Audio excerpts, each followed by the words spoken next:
যার মনে রাধা প্রেম ভরপুর তার মুখে ভাগবত অমৃতময় লাগে। আমার মতো গুন্ডার মুখে ভাগবত কোনো দিনই অমৃতময় লাগবে না। আমাদের বাংলাদেশে প্রণাম্য বরণীয় আচার্য বিল্বমঙ্গল দাসজি, তার মুখে যখন ভাগবত হরিকথা শ্রবণ করবেন পাষণ্ডেরও নয়ন থেকে জল ঝরে। কেন জানেন? তার হৃদয়ের মাঝে স্বয়ং রাধারানী বাস করেন। এখন দেখছেন হিন্দু মিডিয়া চ্যানেলটি সাবস্ক্রাইব করুন। আজ এই ভাগবত 7 দিন ধরে আরো 3 দিন ধরে আপনারা শ্রবণ করলেন মা। দেখুন এতে এই ভাগবত শ্রীমৎ ভগবত, ভগবত অর্থ কি জানেন? শ্রীমৎ ভগবত কথাটার অর্থ কি? এই ভাগবত পাঠ শুনতে আসলাম, এর অর্থটা কি? শ্রী শব্দে আছেন রাধা রানী। শ্রী মানে রাধা, ম আর দ, এই ম দ হলো মাতোয়ারা। বলে ভাগবত তখনই মধুর লাগবে যখন রাধা নামে মাতোয়ারা হতে পারবে। যার মনে রাধা প্রেম ভরপুর তার মুখে ভাগবত অমৃতময় লাগে। আমার মতো গুন্ডার মুখে ভাগবত কোনো দিনই অমৃতময় লাগবে না। আমার যে রাধা নাম বললেই নয়ন থেকে যার জল ঝরে, তাদের মুখে ভাগবত শুনলে মনে হবে এ কি কোন অমৃতের মাঝে এসেছি। হ্যাঁ, আমাদের বাংলাদেশে প্রণাম্য বরণীয় আচার্য বিল্বমঙ্গল দাসজি, তার মুখে যখন ভাগবত হরিকথা শ্রবণ করবেন পাষণ্ডেরও নয়ন থেকে জল ঝরে। কেন জানেন? তার হৃদয়ের মাঝে স্বয়ং রাধারানী বাস করেন। রাধারানী বাস করেন গো। তাই শ্রী মানে রাধা, মত মানে মাতোয়ারা। বলে যে রাধা নামে মাতোয়ারা হতে পারে সেই তো ভাগবত কীর্তন করতে পারে। আর শ্রবণ করতে পারে কারা? ওই 4টা অক্ষর ভগবত। ভতে হয় ভক্তি। ভক্তি না থাকলে কোনোদিন ভাগবতে আসা যায় না। আপনাদের এই পাড়াটা অনেক বড়, যতটা দেখলাম অনেক লোক, অনেক মায়েরা বাবারা এখনো ঘরে বসে আছে। আবার অনেকে চলে এসেছে এখানে, থাকতে পারলো না এই শীতের মধ্যে, ল্যাপ কম্বল টেলিভিশন ছেড়ে এখানে এসে ঠান্ডায় বসে আছে। আর আমার সাথে এখন চলুন প্রত্যেক ঘরে ঘরে যাই, একদল জি বাংলা বা স্টার জলসায় সিরিয়াল দেখছে। তারা এখানে আসতে পারলো না। কেন পারল না? তাদের মনের ভিতরে ভাগবতের ওই প্রথম অক্ষর ভ জন্মায়নি। ভক্তি না থাকলে এখানে আসা যায় না। যার ভক্তি আছে সে এখানে আসছে। হ্যাঁ, আমরা অনেকে এসেছি পরে, আবার অনেকে অনেক আগে সেখানে বসে আছে। কেন? জায়গা অল্প, আগে না গেলে জায়গা পাবো না। হ্যাঁ, ওই ভক্তিটা থাকে বলে চলে এসেছে। ভতে ভক্তি, ভয়ের পরের অক্ষর কি? গ। গতে হলো জ্ঞান। হ্যাঁ, জ্ঞান লেখা যায় 2 ভাবে, গয়জফলায় আকান্ন জ্ঞান, জনিয়তে আকান্ন জ্ঞান। দুটো জ্ঞানের পার্থক্য বোঝেন? জনিয়তে আকান্ন জ্ঞান এটা পাবেন স্কুলে গেলে, এই যে মাস্টার মশাই যে দেবে ওই জ্ঞান। আর গয়জফলায় আকান্ন জ্ঞান এটা পাবেন যখন শুদ্ধ বক্তার মুখে হরিকথা শ্রবণ করবেন, সেই জ্ঞান। তাই ভতে ভক্তি নিয়ে আসো ভাগবতে, গতে জ্ঞান অর্জন করো প্রাণ ভরে। এবার এই জ্ঞান অর্জন করে বাড়ি যাবেন। এই পরের অক্ষর কি? গয়ের পরে ভ গ, তার পরের অক্ষর ব। বতে হলো বৈরাগ্য। পাঠক কি বলল ওর 2-1টা কথা বাড়ি গিয়ে মানতে হবে, পালন করতে হবে। এই যে পালন করার চেষ্টা, এর নামই হলো বৈরাগ্য। আর ভাগবতের সর্বশেষ অক্ষর কি? ত। ততে কি হয় জানেন? ততে হয় ত্যাগ। ততে হয় কি? যেই দিন তুমি ত্যাগ করতে পারবে সেই দিনই তো তুমি প্রভুর কৃপা লাভ করবে। এইখান থেকে জ্ঞান অর্জন করে বাড়িতে গিয়ে আজ ভাগবতে গিয়ে জ্ঞান পেয়েছি, ছোট গেলাসে গোবিন্দকে জল দেব না, ওই ছোট গেলাসটা এবার ত্যাগ করে প্রভু তোমায় একটা বড় গেলাসে জল দেব। যেই দিন আপনার মনে এই ত্যাগের উদয় হবে, সেই দিনই দেখবেন চোখের সামনে আমার নিতাই গৌর কেমন নিত্য।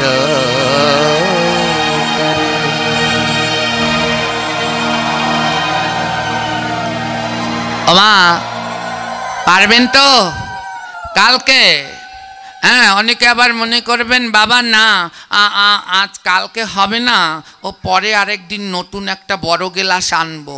ওই পরের কথা ভাবলে কিন্তু আর হবে না। নাম আজ, নাম কালকের আশায় রাখা। যে মায়েরা আজকে বাড়িতে গিয়ে ওই ছোট গেলাস পাট দিয়ে গিয়েই উঠাতে পারবেন, তাদের ভাগবত সার্থক। আজকে পাট দিয়ে গিয়েই ওই ছোট গ্লাস একেবারে ঠাকুর ঘর থেকে উঠিয়ে ফেলবেন, পারলে একেবারে নিতাই গৌর হরি বলে ওই খালে ফেলে দেবেন, ও শ্রাদ্ধ লাগবে না। হ্যাঁ, তাদের ভাগবত শোনা সার্থক। নাম আজ, নাম কালের আশায় রাখা। জানেন ভারতবর্ষে সাধু আছে না? আমরা সবাই সবাইকে বলি সাধু, সবাই সবাইকে বলি বৈষ্ণব। বৈষ্ণব হওয়া, সাধু হওয়া এত সহজ? কলিযুগে বৈষ্ণব কয়জন জানেন? কলিযুগে বৈষ্ণব কয়জন? 3.5 জন। কয়জন? এই যে পাঠের আগে একটা কীর্তন গাইল না, পঞ্চতত্ত্ব, ও শুধু আমরা গাই, ওর অর্থ কিছুই জানি না। গাইতে গাইতেই গেলাম, অর্থগুলো জানবেন কত সুন্দর। প্রত্যেকটা নামের মহিমা, প্রত্যেকজন গৌর পার্শ্বদের চরিত্র এত মধুময়। 3.5 জন বৈষ্ণব, যাদের ভিতরে ত্রিনোদপি শ্লোকের গুণ দেখা গিয়েছিল। সেই 3.5 জন রায় রামানন্দ, স্বরূপ দামোদর, শিখি মাইথি, এই পঞ্চতত্ত্বের ভিতরে এদের নাম আছে। এই 3 জন হলো পুরুষ, তাই পূর্ণ। আর একজন হলো নারী, নাম হলো তার মাধুরী দেবী। নারী মানে অর্ধাঙ্গিনী, তাই তিনি অর্ধেক। 3 জন পুরুষ, 1 জন নারী, অর্ধেক হলো কয়জন? এই 3.5 জন হলো বৈষ্ণব। আর সাধু কয়জন জানেন? 76 জন। কয়জন? একটা ছবি দেখেছেন ভারতবর্ষের অমৃত সন্তান, ওতে কয়জনার ছবি আছে? 76 জন। চিন্তা করেছেন ওই কয়জন হলো সাধু? সাধু হওয়া এত সহজ নয়। হ্যাঁ, সাধু হলে সাধনা করতে হয়, সাধু হলে ত্যাগ স্বীকার করতে। ওই 76 জনের জীবনী পড়ে দেখবেন তারা জীবনে কত ত্যাগ করেছে, মানব কল্যাণের জন্য তারা কত কাজ করেছে। হ্যাঁ, এরা হলো সাধু। কিছুদিন আগে আমাদের এই সবাই বলে এই সময়টা খারাপ, হ্যাঁ আমি বলি কিছুতেই নয়। এই সময়টা বৈষ্ণবীয় জগতের এক স্বর্ণযুগ চলছে। এই সময় ধরাধামে এত শুদ্ধ শুদ্ধ মহাত্মা বিচরণ করছে, কল্পনা করতে পারবেন না।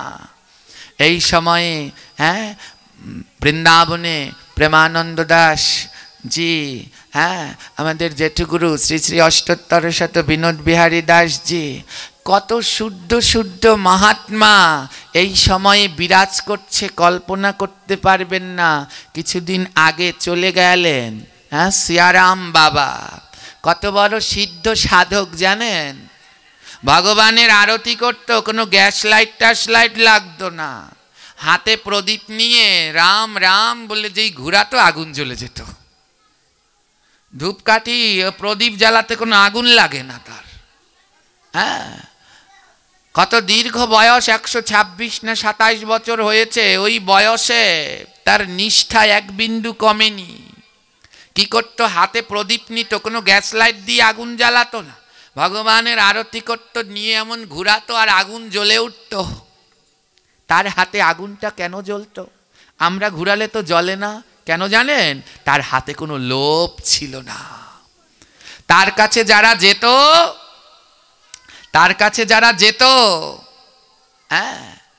যদি তাকে প্রণাম করে 100 টাকা দিত, সে 90 টাকা ফেরত দিয়ে দিত। কারো কাছ থেকে 10 টাকার বেশি জীবনে দক্ষিণা নিত না। তুমি যত বড় লাখপতি হও, যত বড় গরিব হও, যদি বেশি নেয় তাহলে 10 টাকা নিত, এর বেশি কারো কাছ থেকে সে নিত না। এত বড় সিদ্ধ ছিলেন। লোভ কতটা ত্যাগ করতে হয়। লোভ করলে কি আর ভগবানকে পাওয়া যায়? ওই যে কোনোদিন হাতে লোভ অর্থ নেয়নি, তাই তার হাতেই অমন আরতি করলে আর আগুন দিয়ে জ্বলাতে হয় না। ভারতবর্ষে এই ৭৬ জন সাধক সাধিকা আছে না, হ্যাঁ, এদের জীবনী পড়ে দেখবেন এত মিলিয়ন মিলিয়ন মানুষ জন্মগ্রহণ করলো, সাধু হলো মাত্র ৭৬ জন। হ্যাঁ, এই ৭৬ জন সাধুর ভিতরে একজন সাধক আছে, নাম তার ভবা পাগলা। নাম শুনেছেন? তার কতটা গান আছে জানেন? ভবা পাগলার রচিত কত গান, নোবেল পুরস্কার পেয়েছে কে আর কার গানে, হ্যাঁ, আমরা তো মূল্য দিতে জানি না। এই ভবা পাগলার ৮৬,০০০ গান আছে। তার রচিত গানের সংখ্যা ৮৬,০০০। একবার যাবেন তিনি যেখানে, হ্যাঁ, ওই জায়গাটা আমি গিয়েছিলাম, বীরভূমে। হ্যাঁ, ভবা পাগলা যেখানে সাধনা করতেন, ভজন করতেন, ভবা পাগলা যেই বাথরুমটা ব্যবহার করতেন, যেইখানে তিনি বাহ্যক্রিয়া করতেন, সেই বাথরুমটায় গিয়ে ভক্তরা প্রণাম করে। আমি অবাক হয়ে গেলাম, বাথরুমে গিয়ে প্রণাম করে। ওই বাথরুমে বসে ভবা পাগলা ১৫,০০০ গান লিখেছে। জীবনের একটুকু সময়ও তিনি ব্যয় করেননি। হ্যাঁ, এমনই মরমী সাধক ছিলেন ভবা পাগলা। অনেকে আমরা নাম জানি না, কিন্তু তার গান প্রায় শুনি। এখনো সেই বৃন্দাবনে বাঁশি বাজে রে, ভবা পাগলার লেখা। আমি কি দিয়ে পুজিব ভগবান, কত নাম করা, এসব সেই ভবা পাগলার লেখা। হ্যাঁ, এই ভবা পাগলা জানেন, ইনি বঙ্গদেশের সন্তান, এই বাংলাদেশের সন্তান। জীবনে কোনোদিন ভগবানের নাম করে না। তার মা বাবা কৃষ্ণ ভক্ত ছিল, তো মা বাবা প্রতিদিন বলে কি, ভবা একটু নাম কর, একটু ভজন কর, কিন্তু ভবা পাগলা করে না। তার একটা বাঁশি ছিল, সোনার বাঁশি, জমিদারের ছেলে ছিল। সেই বাঁশিটা এখনো আছে। যদি আপনারা কোনো সময় দীঘা যান, দীঘা গেলে দেখবেন ওই দীঘার পাশে একটা ভবা পাগলার মন্দির আছে, ওখানে তার সোনার বাঁশি রাখা। ওই বাঁশিটা বাজিয়ে বাজিয়ে ঘুরতো, গান গেত। একদিন ঘুরতে ঘুরতে ভবা পাগলা গেলেন বীরভূমে। বীরভূমে কিছু ইসলাম ধর্মের ভাইয়েরা নামাজ পড়ছে। হ্যাঁ, দেখবেন তাদের ভিতরে এমন, তারা যারা প্রকৃত ইসলাম ধর্মের, তারা একক তো নামাজ কোনো দিন কায়জা করে না। যেখানে থাকে তারা সব সময় তাদের নামাজ আদায় করে, যত কাজ থাক, ব্যবসা থাক, যা থাক। তো বীরভূমে যখন ভবা পাগলা গিয়েছে, দেখে কি একদল ইসলাম ধর্মের ভাইয়েরা মাঠে ধান লাগাচ্ছে। উনি একটা তালতলায় বসে বসে, তাল গাছের তলায় বসে বাঁশি বাজাচ্ছে। যেই মুয়াজ্জিন মসজিদে আয়জান দিল, তারা সবাই মাঠ থেকে উঠে ওই যার যে গামছা আছে ওটা লেচে রাস্তার উপরে বসে তাদের নামাজ আদায় করছে। ভবা পাগলা কোনো দিন কোনো সময় কাউকে নামাজ পড়তে দেখেনি। ভবা পাগলা তাদেরকে গিয়ে ডাকছে, ও তোমরা কি করছো? হ্যাঁ, তিনি কোনো সময় দেখেননি কাউকে নামাজ পড়তে। উঠছে, বসছে, বলছে তোমরা কি করছো, কথা বলছো না কেন? ওমা, তারা যখন নামাজ আদায় করে তাদের মেরে ফেললেও তারা কথা। আর আমরা যখন ভগবানকে সেবা দিতে বই, রান্নাঘরে বিড়াল যদি একটা থাল ফেলে, ঠাকুরকে জলের মধ্যে ফেলে দিয়ে দৌড়। হ্যাঁ, ঠাকুর স্নান করাতে বসেছে, রান্নাঘরে বিড়ালে থাল ফেলেছে, ঠাকুর ওখানে থুয়ে দৌড় রান্নাঘরে আগে যায়। আর তাদের মেরে ফেললেও তারা নামাজ আদায় করলে একনিষ্ঠভাবে কথা বলে না। যখন নামাজ আদায় করা শেষ, তারা জিজ্ঞেস করছে, ভাই তুমি এত ডাকাডাকি করছো কেন? ভবা পাগলা বলছে, সেই কোন সময় থেকে তোমাদের ডাকছি, তোমরা কথা বলছো না কেন? তারা বলছে, শোনো, এটা তো আমাদের ইবাদাত, এই সময় কথা বলতে নাই, এ সময় শুধু তার সাথে আমাদের সাথে আদান প্রদান। বাবা পাগলা বলছে তোমরা যে এই উঠলে বসলে কি করলে, নাম কি? তো লোকটা বলল শোনো শোনো, কথা পরেও বলা যায়, কিন্তু প্রভুকে ডাকলে সময় মতো ডাকতে হয়। বাবা পাগলা কি বলল? সময় মতো ডাকতে হয়। সেই ইসলাম ধর্মের ভাইয়েরা বলল শোনো শোনো ভাই, বাবা পাগলাকে বলছে শোনো ভাই, সময় গেলে আর ভজন হয় না। এটাও সেই বাবা পাগলার লেখা একটা গান, সময় গেলে ভজন হয় না। হ্যাঁ, তো বাবা পাগলা বলছে ঠিকই তো, সময় গেলে ভজন হয় না, তা তোমরা এটা কি করছো? ওরা বলছে আমরা এটা যে এই এতক্ষণ যেটা দেখলেন নাম হলো নামাজ। বাবা পাগলা বলল কি বললে, আবার বলো তো। ওরা বলছে নামাজ। বাবা পাগলা বলে আরেকবার বলো না। তখন ওই লোকগুলো বলতে লাগলো নামাজ। বাবা পাগলা বলে আবার বলো, বারবার বলো। লোকগুলো বলছে নামাজ নামাজ নামাজ নাম। বাবা পাগলার হৃদয়টা ঘুরে গেল। কি বললে? নামাজ। নাম কালকের আশায় ফেলে রেখা যাবে, নাম আজকেই করতে হবে। বাবা পাগলা বলল আমার মা বাবা বারবার বলেছে নাম করতে, কিন্তু আমি করলাম না। ভেবেছি কাল করব, কিন্তু কাল করে তো আমার চুল পেকে গেল। আর দেরি করা যাবে না, নাম আজই করতে হবে। তাই মাগো, যদি কেউ মনে করেন ওই বাড়ির ছোট গেলাসটা 2-3 দিন পরে ফেলবো, আর হলো না। যদি পারেন আজকেই ত্যাগ করো, আজকেই ত্যাগ করে সর্বস্ব গোবিন্দের সেবায় লাগিয়ে দাও। পারবে মায়েরা? যদি পারো তাহলে তাদের ভাগবত শোনা সার্থক। হ্যাঁ, ওই ভাগবত পাঠে আসলাম, একটু শুনে কেটে কেটে চলে গেলাম, ও দিয়ে কোনো লাভ হবে না যদি নিজের জীবনটাকে পরিবর্তন করতে না পারলাম। এবার এতটা বলার পরে এবার আমার পরীক্ষা নেওয়ার সময় হয়েছে। আমার পরীক্ষা যে আমি কতটা বুঝাতে পারলাম, এতটুকু সময় আমি কতটা বুঝাতে পারলাম। আপনারা এখন হাত তুলবেন, হাত নামাবেন না।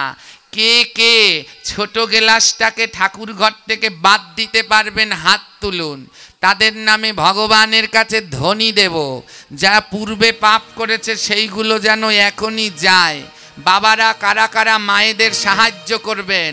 ওই ছোট গেলাস বাদ দিয়ে ঠাকুর ঘরে বড় গেলাস, দুটো হাত একটু জোরে করে তুলুন না, অন্তত দেখে সার্থক হই। আপনাদের নামে ধ্বনি দেব। আজ ভগবান সত্যি হলে আপনাদের পূর্বের অপরাধ ভগবান ক্ষমা করে দেবে।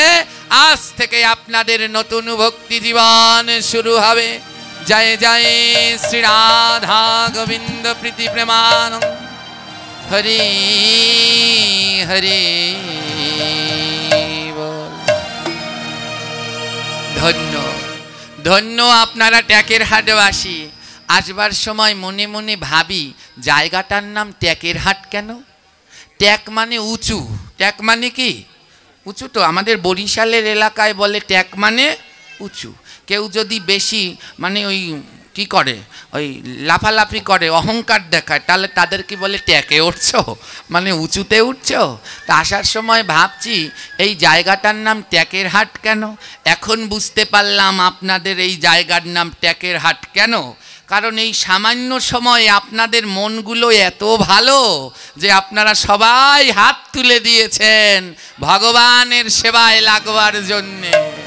তাই তো আপনারা এত উঁচুতে আছেন। যায়নি তাই।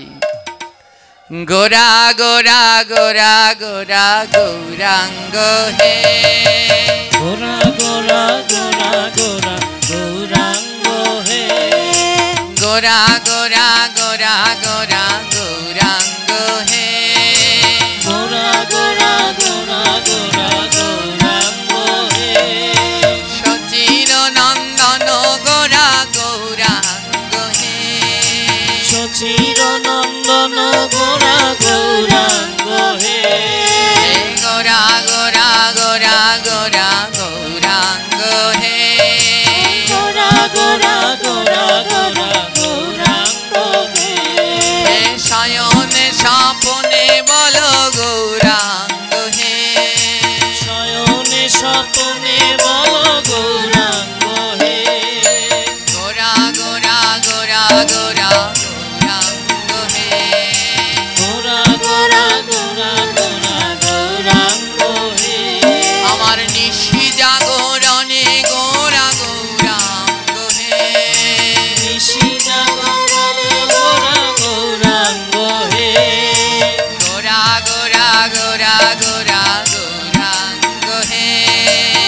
গোরা গোরা গোরা গোরা গৌরাঙ্গ হে। আমা আপনাদের কি গৌর নাম বলতে কষ্ট হচ্ছে? মহাপ্রভুর নাম বলতে কষ্ট হচ্ছে? জানেন এই গোরা বললে কি হয়?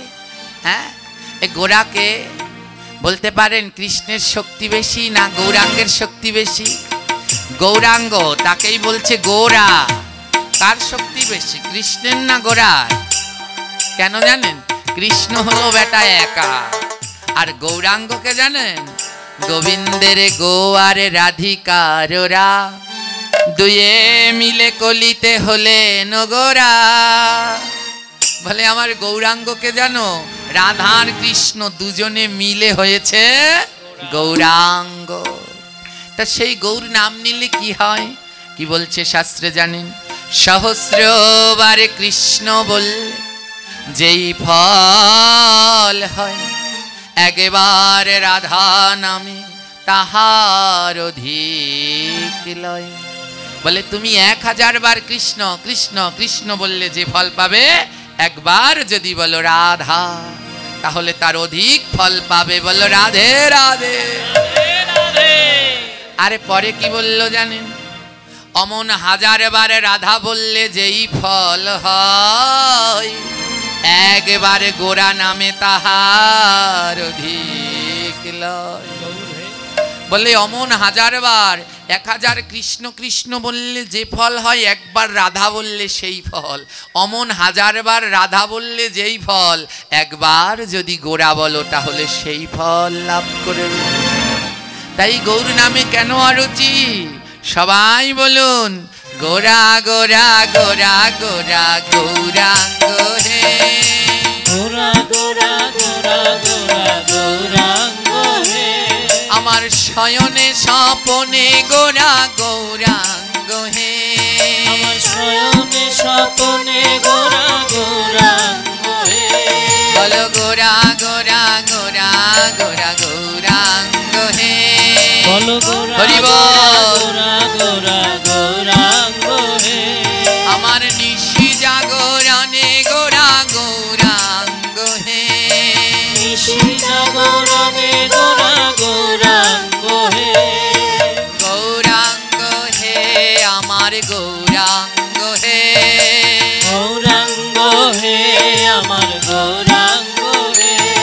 ওই নদী আরো রাজপথে গৌরাঙ্গ হে। নদী আর রাজপথে গৌরাঙ্গ হে।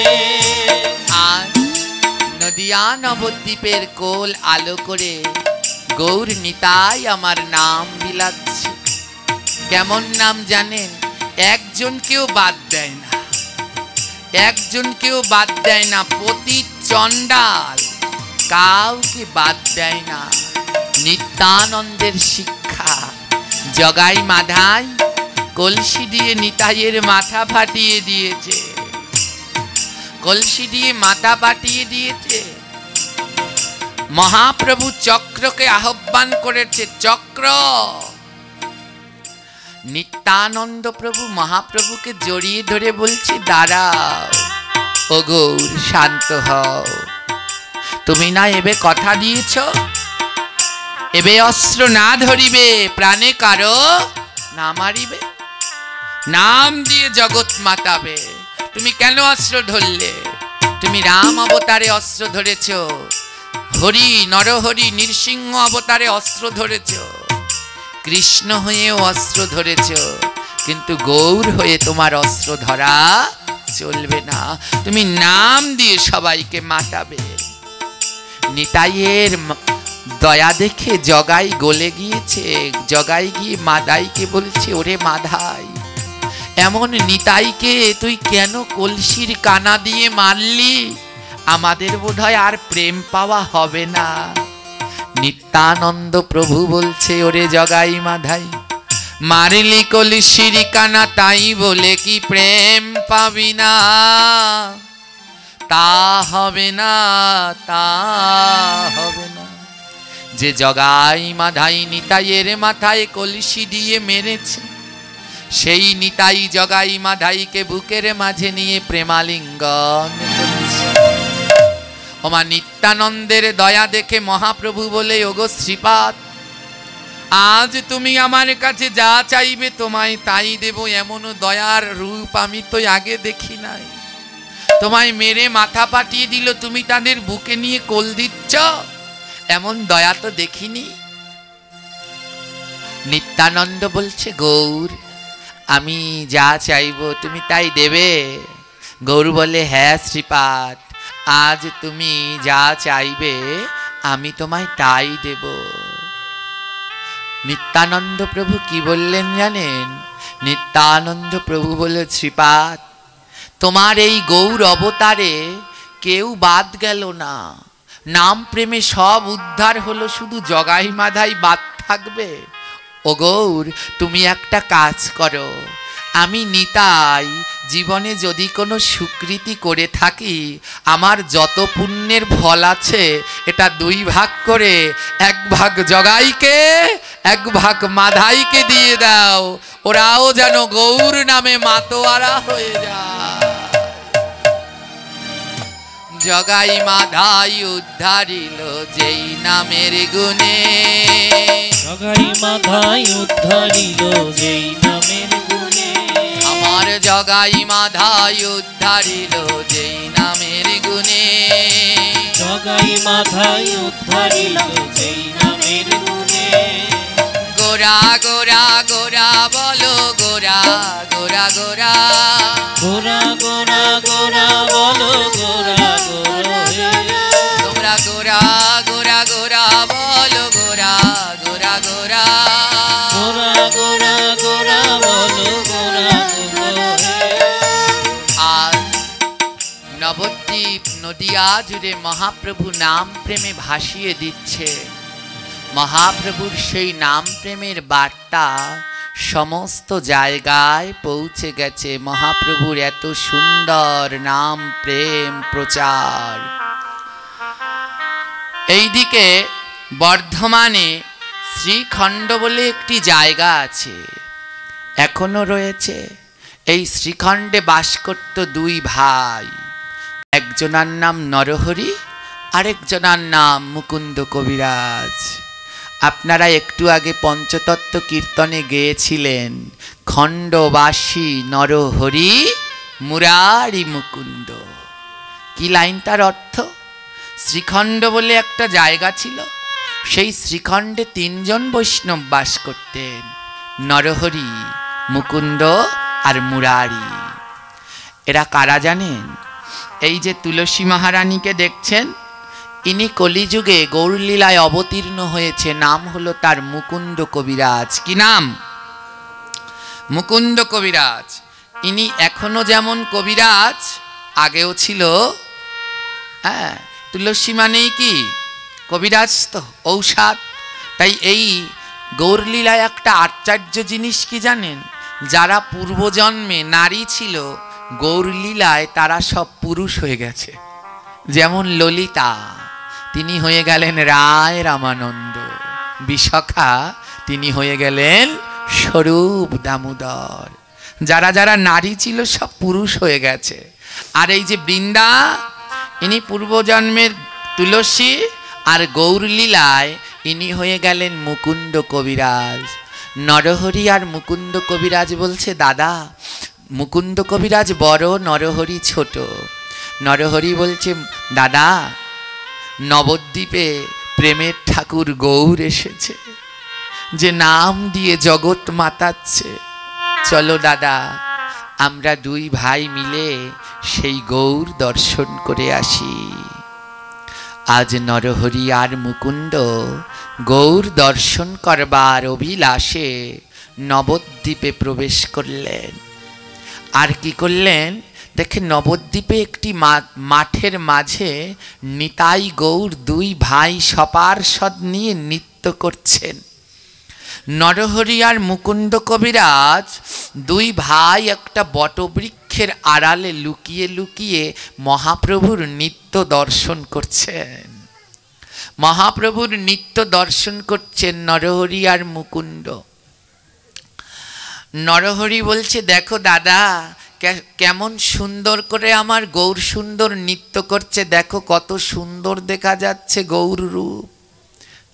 মুকুন্দ কবিরাজ বলছে, ভাই নরহরি তুই যা, গাছের পিছে দাঁড়িয়ে থেকে লাভ কি, তুই যা, তুই গিয়ে মহাপ্রভুর সাথে নৃত্য কর। নরহরি বলছে, না না দাদা, আমি না, তুমি যাও। মুকুন্দ কবিরাজ বলছে, না আমার যাওয়া হবে না। বলে কেন? দেখুন ভক্ত কাকে বলে। মুকুন্দ কবিরাজ বলছে, ভাই রে, আমার দেহটা তো পাপে পরিপূর্ণ, পাপ, এত পাপ, পাপের কোনো শেষ নেই। আমি যদি মহাপ্রভুর সাথে নৃত্য করতে যাই, আর ওই নৃত্য করার সময় আমার দেহের ছোঁয়া যদি মহাপ্রভুর গায়ে লেগে যায়, আর আমার পাপের দেহের ছোঁয়া লেগে আমার মহাপ্রভুর যদি ভজন নষ্ট হয়ে যায়, তাই আমি যাব না। মুকুন্দ বলছে, তুই যা।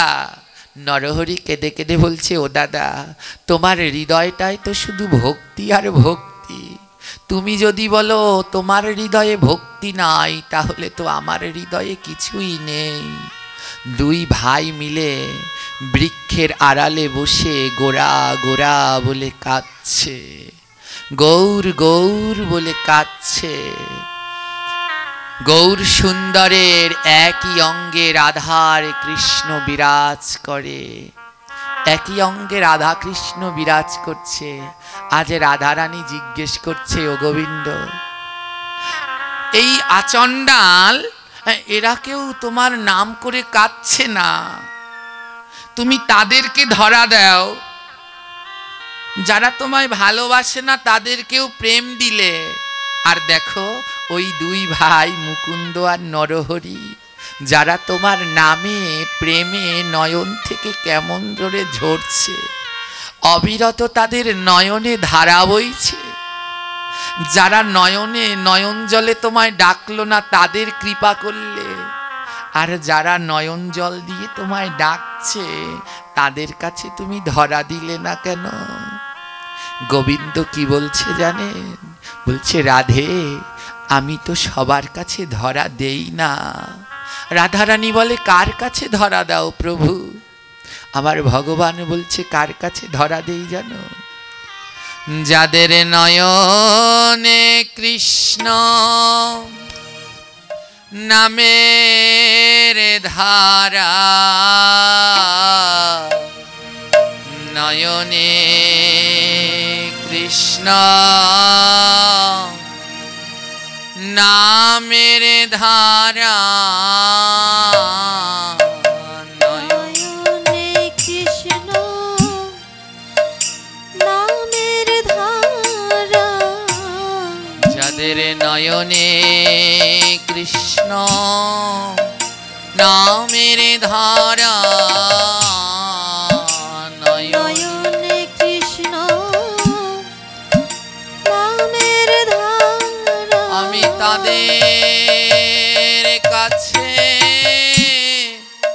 দেই গো ধরা। যাদের নয়নে কৃষ্ণ নামের ধারা, তাদের কাছে দেই গো ধরা। যাদের নয়নে কৃষ্ণ নামের ধারা, যারা কৃষ্ণ কৃষ্ণ বলে কাঁদে, কৃষ্ণ কৃষ্ণ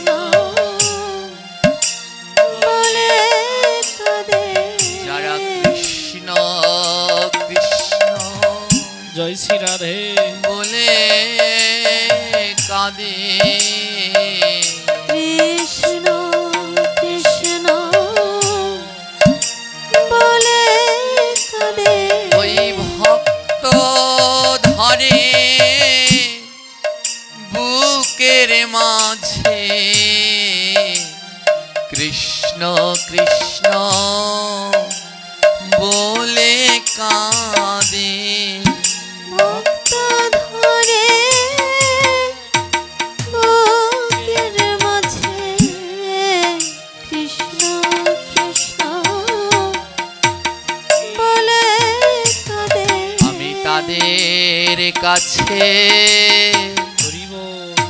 দেই গো ধরা তাদের কাছে দেই গো ধরা যাদের নয়নে কৃষ্ণ নামের ধারা তাদের কাছে দেই গো ধরা নয়নে কৃষ্ণ নামের ধারা তাদের কাছে আমি দেই গো ধরা। ভগবান বলছে রাধে আমি সবার কাছে ধরা দেই না, যারা কৃষ্ণ কৃষ্ণ বলে নয়নে থেকে ধারা বয় আমি তাদের কাছে ধরা দেই। গোবিন্দ আমার রাধা রানীকে বলছে জানো রাধে আমি ভক্তের কাদা ভালোবাসি, ভক্তের কাদা ভালোবাসি আমি ভক্তের কাদা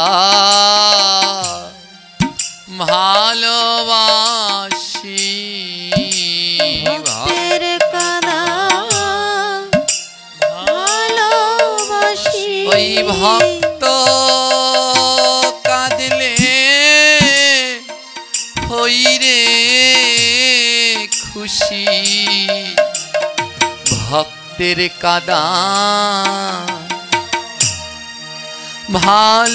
ভালোবাসি, ভক্ত কাঁদলে ওই রে খুশি, ভক্তের কাদা বড় ভালোবাসি। বলে ভক্ত কাঁদলে তবে আসি, ভক্ত কাঁদলে তবে আসি আমি ভক্তের কাদা ভালোবাসি, ভক্ত কাঁদলে তবে আসি, ভক্তের কাদা ভালোবাসি, ভক্ত কাঁদলে তবে আসি। রাধারানী বলছে কৃষ্ণ তুমি এত কঠিন, তুমি ভক্তের কাদা ভালোবাসো, হ্যাঁ তুমি এত নিষ্ঠুর। গোবিন্দ বলল রাধে সবাই এই জগতে আমায় কঠিনই বলে, তুমিও আমায় বুঝলে না, তুমিও আমায় কঠিন বললে। ও রাধে নয়নে থেকে যদি জল ঝরে পড়ে তাকে কাদা বলে, আবার ধুলার মধ্যে যদি জল পড়ে তাহলে সেই ধুলাকেও কাদা বলে। জানো রাধে আমি ভক্তের কাদা ওই নয়ন থেকে জল পড়া কাদা ভালোবাসি না, ভক্ত নয়নের জল দিয়ে যদি ধুলা কাদা করতে পারে আমি সেই কাদা ভালোবাসি, সেই কাদা ভালোবাসি। বলে ভক্ত কাঁদলে আসি, ওমা কখন ভগবান আসে? যেদিনই নয়নের জলে ধুলা কাদা হয়ে যাবে সেই দিন ভগবান আসবে। ভগবান সেই কাদা ভালোবাসে যদি কাঁদতে কাঁদতে ধুলা কাদা করতে পারো। বলে আমি রাধে ওই ধুলা যদি কাদা হয় আমি সেই কাদাটা বড় ভালোবাসি। আর কি করি জানো, আমি সেই কাদা অঙ্গে মাখি, সেই কাদা অঙ্গে মাখি। আমি ধুলা বড় রাধে ভালোবাসি, সেই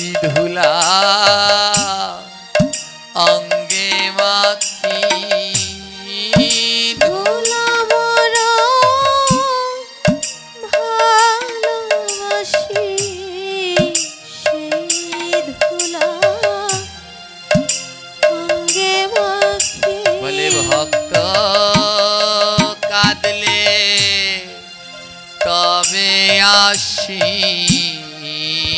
ভক্ত কাঁদলে তবে আসি আমি ভক্তের ধুলা ভালোবাসি রাধে ভক্ত কাঁদলে তবে আসি ভক্তের ধুলা ভালোবাসি সেই ধুলা অঙ্গে মাখি আজ নরহরি আর মুকুন্দ দুই ভাই দুইজনকে জড়িয়ে ধরে গৌর গৌর বলে কাঁদছে। মহাপ্রভু দেখলেন আহা দুই ভাইয়ের ভিতরে কি অপরূপ প্রেম ভক্তি। মহাপ্রভু দেখলেন দুই ভাই যেন ভক্তির পূর্ণ পর্বত চূড়া। তাই আজ জগৎবাসীকে শিক্ষা দেওয়ার জন্য মহাপ্রভু একটু লীলা করলেন। নিত্যানন্দ প্রভুকে ডেকে বলছে, শ্রীপাদ ওই বটবৃক্ষের আড়ালে দুইটি ভাই আছে, একজনার নাম নরহরি আরেকজনার নাম মুকুন্দ। তুমি যাও ওই দুই ভাইয়ের ভিতরে যার নাম নরহরি তাকে ডেকে নিয়ে আসো, বলবে মহাপ্রভু তার সাথে প্রেমালিঙ্গন করবে। নিত্যানন্দ প্রভু বটবৃক্ষের পিছনে গিয়ে দেখে সত্যি দুই ভাই গৌর গৌর বলে নয়ন ধারায় ভেসে যাচ্ছে। নিত্যানন্দ প্রভু বললেন, তোমাদের ভিতরে নরহরিকে? নরহরি থরথর করে কাঁপছে, অপরাধ করেছি বোধহয় কোনো। নরহরি থরথর করে কেঁপে বলছে, আমি নরহরি। নিত্যানন্দ প্রভু বলে, আজ তোমার বড় ভাগ্য গো, আজ তোমার বড় ভাগ্য, আজ তোমার সাথে মহাপ্রভু আমার প্রেমালিঙ্গন দেবে, মহাপ্রভু তোমাকে প্রেম ধন দেবে। আসো আসো নরহরি আসো। নিত্যানন্দ প্রভু হাত ধরে নরহরিকে নিয়ে গেল, আর যেই না গিয়েছে মহাপ্রভু নরহরিকে বুকের মাঝে জড়িয়ে ধরেছে। আর মহাপ্রভুকে যেই বুকের মাঝে জড়িয়ে ধরেছে, ওমা ভক্তকে বুকের মাঝে জড়িয়ে ধরলে দেখুন কত অনাবিল শান্তি। আর সাক্ষাৎ মহাপ্রভুকে যদি একবার ধরা যায়, নরহরির আনন্দ আর ধরে না, প্রতি শিহরে শিহরে প্রেম উথলি উথলি পড়ে।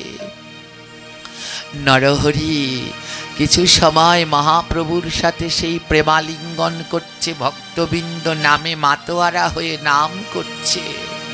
দুইজনকে ঘুরে ঘুরে ভক্তরা নাম করছে। কিছুক্ষণ পরে নরহরি মহাপ্রভুকে বলছে, ও প্রভু আমি তো ছোট, আমার দাদা মুকুন্দ কবিরাজ বড়, সে বয়সেও বড় ভজনেও বড়। ও প্রভু তুমি আমাকে প্রেম ধন দিলে, কিন্তু আমার দাদাকে তো দিলে না, তাই তোমার কাছে আমার একটা চাওয়া আছে। গৌর বলে, কি চাও? বলে আমার দাদা মুকুন্দকেও একটু প্রেম ধন দেও না। তোমার এই প্রেমালিঙ্গনে কি শান্তি আমি তো বুঝলাম, আমার দাদাকেও একটু এই প্রেম ধন দেও না। মহাপ্রভু ভক্তকে পরীক্ষা করার জন্য কি করলেন জানেন?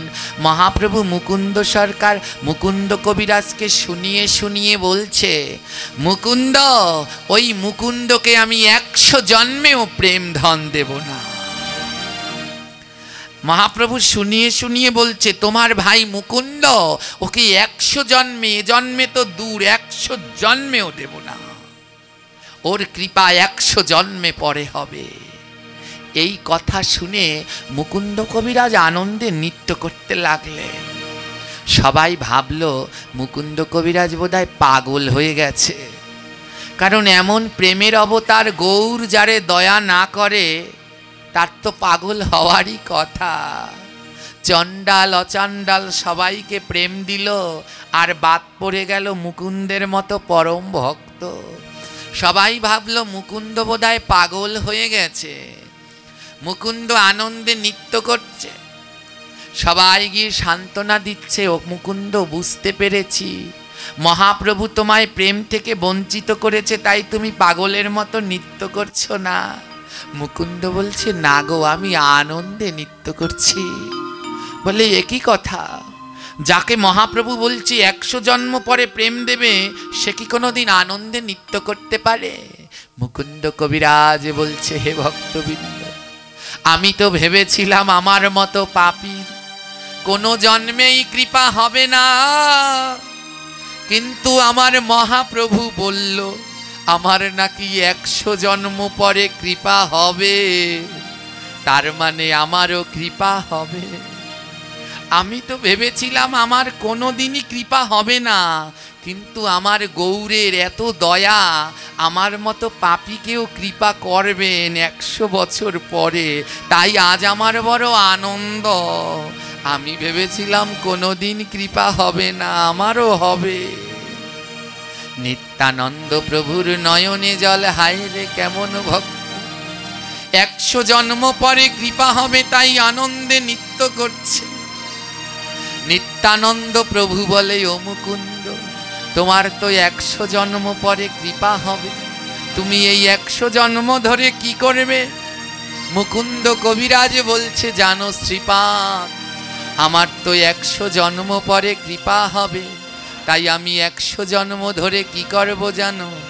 আমি সাধু সঙ্গ করে যাব,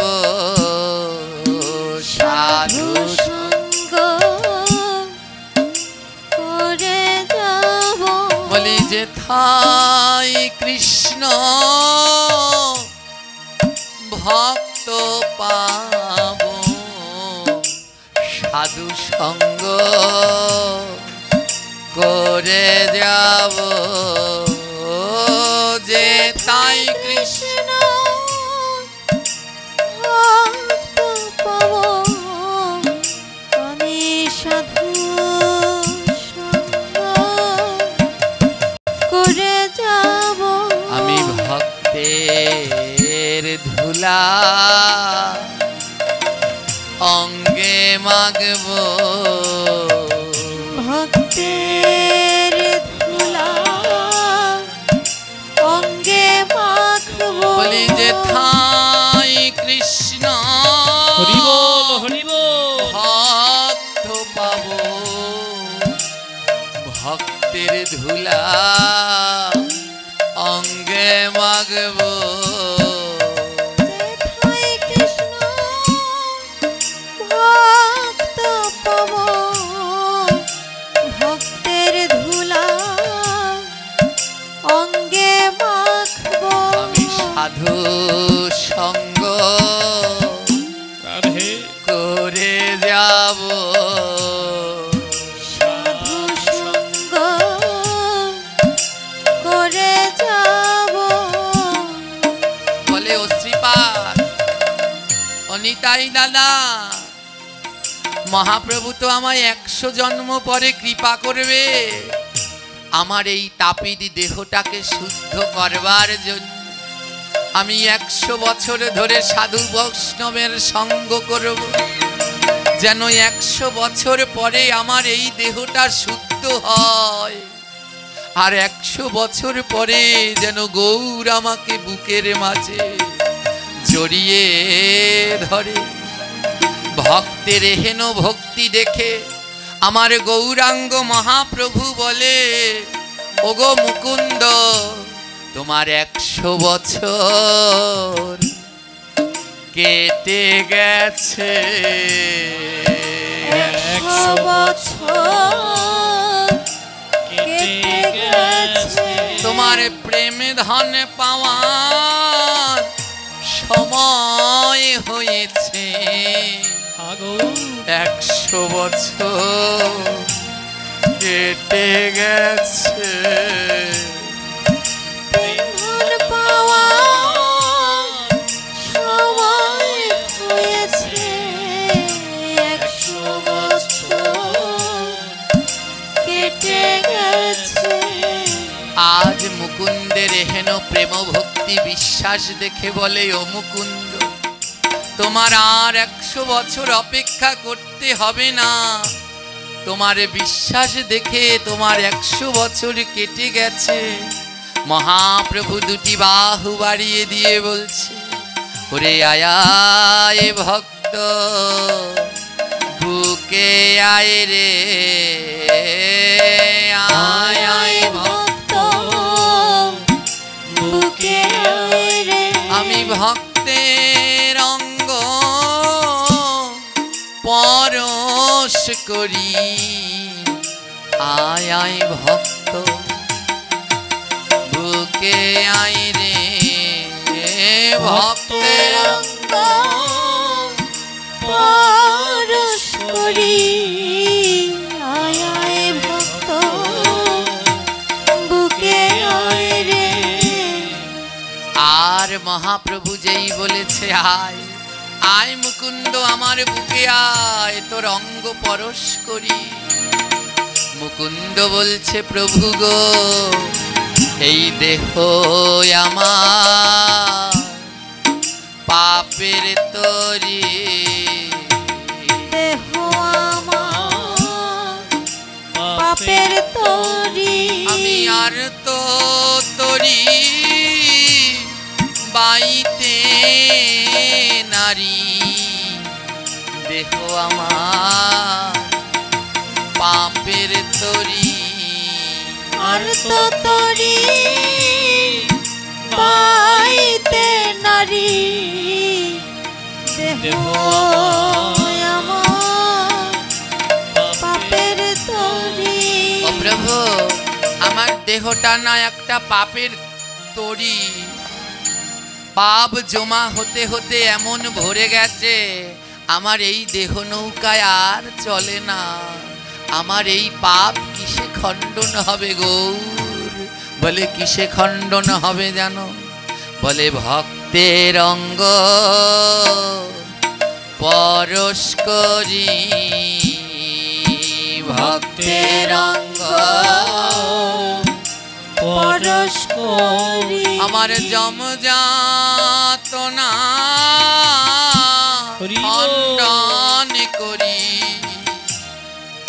ভক্তের অঙ্গ পরশ করে যমযাতনা। জয় জয় শ্রীনিতাই গৌর প্রেমানন্দে একবার হরি হরি বল। পরশ করি বলে আয় রে ভক্ত পরশ করি ভক্ত পরশ করি আমার মানব জীবন ধন্য করি, আয় রে ভক্ত পরশ করি মানব জীবন ধন্য করি, আয় রে ভক্ত পরশ করি। আজ 100 জন্মের যতই অপরাধ ভগবানের উপরে বিশ্বাসে এক মুহূর্তে কেটে গেল, আমার মহাপ্রভু মুকুন্দকে বুকের মাঝে জড়িয়ে ধরল। আজি ভক্ত আর ভগবানের মিলন হইল, ভক্ত আর ভগবানের মিলন হইল, আজি ভক্ত আর ভগবানের মিলন হইল, ভক্ত আর ভগবানের মিলন হইল, ওই গৌর রূপে মুকুন্দকে বুকে তুলে নিল, গৌর রূপে মুকুন্দকে বুকে তুলে নিল, আজি গৌরী রূপে মুকুন্দকে বুকে তুলে নিল, রূপে মুকুন্দকে বুকে তুলে নিল, তাই মনে পড়ল, মনে পড়িল, তাই মনে পড়ল মনে পড়ল, ওই পুরবের লীলা গৌরের মনে পড়ল, পূরবের লীলা গৌরের মনে পড়িল। মা যখন মহাপ্রভু মুকুন্দকে বুকের মাঝে জড়িয়ে ধরেছে তখন পূর্বের লীলা মনে পড়ে গেছে, কারণ এই মুকুন্দ পূর্ব জন্মে ছিল বৃন্দাদুতি, তাই মনে পড়ে গেল গো, মনে পড়ে গেল গো, ওই ভাবনিধি গোরার আমার মনে পড়ে গেল গো, ওই ভাবনিধি গোরায় আমার মনে পড়ে গেল গো, আজ মিলন হইল গো, মিলন হইল গো, ওই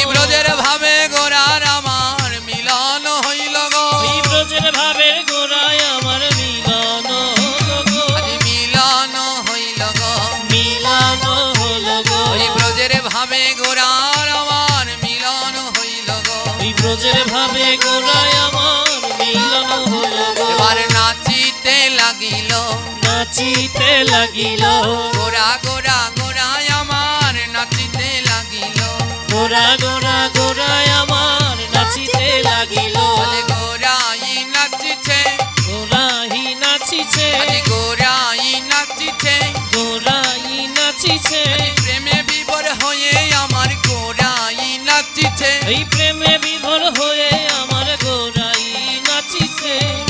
মুকুন্দ বলছে দেখো দেখো গোরাই নাচিছে।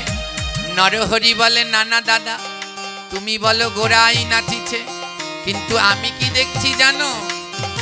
আমা মুকুন্দ তো বৃন্দা, নরহরি দেখে গোরা নাচছে।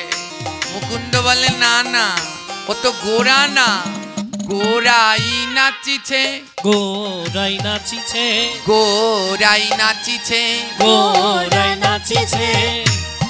গোরাই বলে ও তো গোরা না, গো রাই, রাই মানে কে? রাধা। আজ মহাপ্রভু যখন নাচছে, কেউ দেখে গোরা নাচিছে আর কেউ দেখে গোরাই নাচিছে, মনে হয় যেন রাধারানী নৃত্য করছে। তাই নরহরি দেখে গোরা নাচছে আর মুকুন্দ দেখে গোরাই নাচছে, মানে রাধারানী নাচছে। ও যে রাধারানী নাচিছে, রাধারানী নাচিছে, প্রেমে বিভোর হয়ে আমার রাধারানী নাচিছে। এই প্রেমে বিভোর হয়ে আমার রাধারানী নাচিছে। আহা রাধারানী নাচিছে, রাধারানী নাচিছে, রাধারানী নাচিছে, রাধারানী নাচিছে, এই জগৎ আলো করে আমার রাধারানী নাচিছে। এই জগৎ আলো করে আমার রাধারানী নাচিছে। আজি জয় জয় হয়েছে, জয় জয় হয়েছে, ওই নবদ্বীপ জুড়ে আজি জয় জয় হয়েছে। নবদ্বীপ জুড়ে আজি জয় জয় হয়েছে। শঙ্খ বাজিছে, শঙ্খ বাজিছে, শঙ্খ বাজিছে, শঙ্খ বাজিছে, আবার বল হরি বল হরি বলে হরি মৃদঙ্গ বল। বাজিছে। বল হরি বলে শঙ্খ নাচিছে। আরে বল হরি বলে মৃদঙ্গ বাজিছে। বল হরি বলে মৃদঙ্গ বাজিছে। আমার মায়েরা সব জয় দিয়েছে, মায়েরা সব জয় দিয়েছে, মায়েরা সব জয় দিয়েছে। মায়েরা সব জয় দিয়েছে। আজ রাধা কৃষ্ণের মিলন হয়েছে, মায়েরা সব জয় দিয়েছে। রাধা কৃষ্ণের মিলন হয়েছে, মায়েরা সব জয় দিয়েছে। জয় রাধে